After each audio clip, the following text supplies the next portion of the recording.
G'day mates, welcome to my YouTube channel. In today's video, I'm going to be covering 3 topics. Firstly, I'm going to be going over the first competitive Fortnite update we've had in almost a month, which means we finally have tournaments again.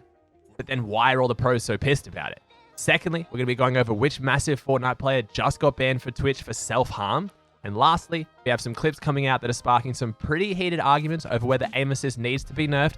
Before you jump on me, before you dislike the video, please hear me out. Apparently, these clips could be fake. I'm just covering them and showing you what has come out.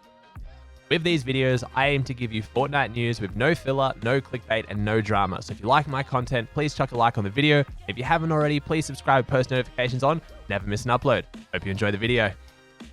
Jumping straight into this new announcement for competitive Fortnite, we now have 4 tournaments a week, which everyone should be pretty excited for, right? Well, it looks like the long-awaited update is that we now have 2 solo cash cups and 2 solo hype nights a week. This isn't so bad. It means we don't know what the next competitive game mode is, but then why are pros spamming this tweet everywhere? Are these solo cash cups worth my time? No. Is the money good? No. Will they make me happy? No. Will I play them all?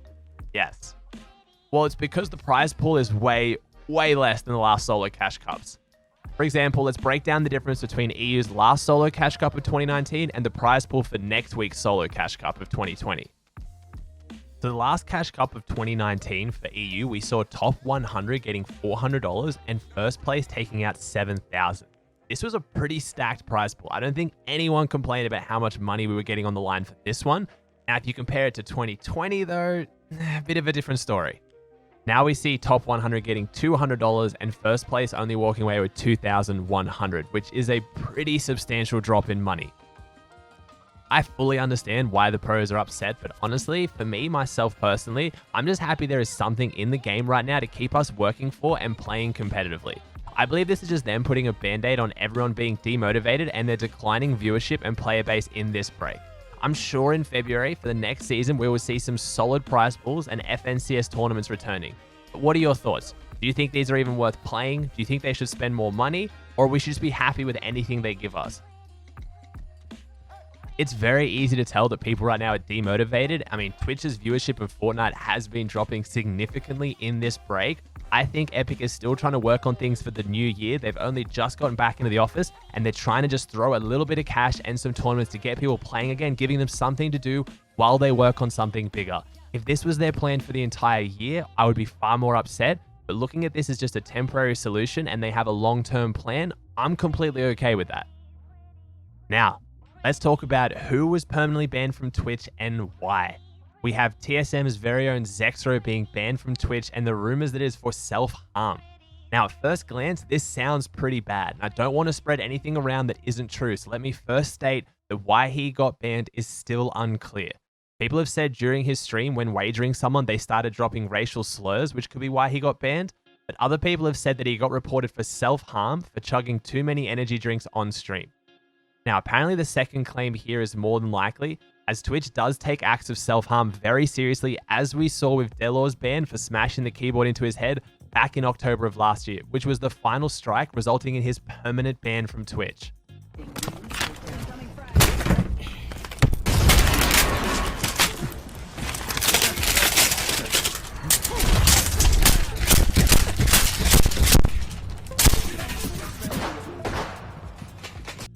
Now, a lot of people are tweeting that the energy drink cans were actually filled with water, and Zexrow wasn't drinking an amount of energy drinks that could be defined as self-harm, but this does start a discussion around what Twitch can safely say is self-harm. It isn't really a discussion I want to have, but I guess we'll have to wait and see what Zexrow says about his ban. Well, he has announced that he was banned. He has not gone into detail about exactly why he was, so we'll have to wait for that one. It was only a 7-day ban in the end, but still, it's a very big deal and will go down as an official ban on his account, which after 3 leads to your Twitch channel being permanently deleted like happened to Delor. For the final topic of today, we have a few clips that have come out highlighting some potential issues with aim assist, specifically on linear settings with a low dead zone. Now, before I show these clips and go into it, please do not instantly dislike the video. I personally do not have an issue with aim assist. I believe controllers are overall still at a disadvantage to keyboard and mouse. I'm just presenting the news that affects competitive Fortnite. I'm not trying to say nerf aim assist. Some people are saying this could potentially even be a bug that is not intended when using controller on these settings. Or some people are even saying these clips could be faked. I'm just showing them and letting you make up your mind. I'm gonna make a quick video because I saw a recent video, like it was on Twitter, of a guy that wasn't moving his analog stick and it looked like the game was aiming for him.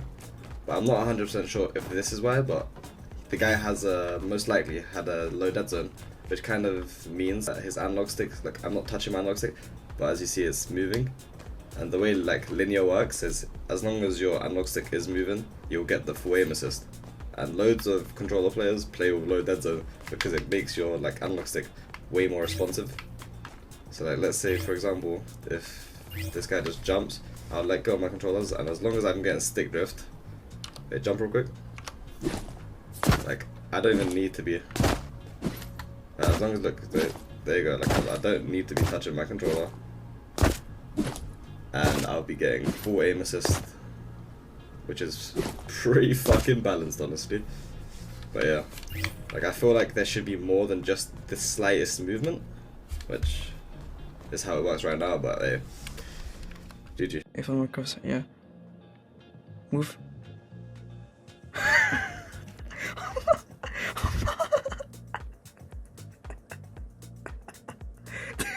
not moving. I'm not touching my stick. I'm not even pressing ADS.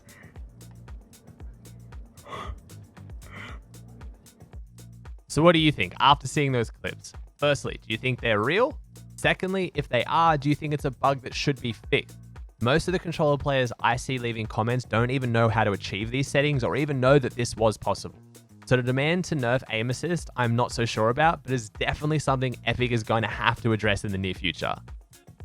That about wraps it up for me, guys. We finally have Epic giving us some updates, so you're going to have a whole bunch of content coming out from me in the future, whether it be streams on my Twitch channel. I'm going to be watching all the solo cash cuts for NA East, NA West, and OCE, or YouTube videos like this one covering all the updates as they come out. So please, if you haven't already, subscribe and post notifications on. If you like this video, please chuck a like on it. If you haven't checked out my other socials, please do, and I hope you have a great rest of your day.